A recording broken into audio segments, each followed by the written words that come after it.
The ASCO 2018 is a big meeting for kidney cancer. In one of the plenary sessions here, we're going to hear data from the CARMINA trial. The CARMINA study is a phase 3 study looking at patients with metastatic kidney cancer, and the key question here is whether or not cytoreductive nephrectomy is necessary. Patients are randomized to either receive cytoreductive nephrectomy followed by sunitinib therapy or sunitinib therapy alone. And the study ultimately showed non-inferiority with both approaches, so we may ultimately be tossing out cytoreductive nephrectomy as an upfront approach. It's going to be interesting to sort of distill the data in the coming months, but I have to say that this really sort of flips the existing paradigm on its head. With that being said, we're now really moving towards using regimens such as nivolumab and ipilimumab in the clinic, and we may really have to go back and test this hypothesis of whether or not cytoreductive nephrectomy is really relevant in the context of those newer therapies.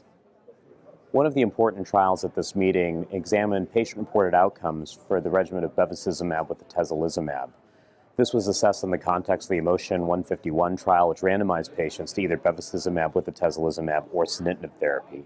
Now, this study showed a positive primary endpoint for progression-free survival in the PD-L1 positive population, and the patient-reported outcomes really mirror my clinical experience with the regimen, which is that it's exceptionally well tolerated.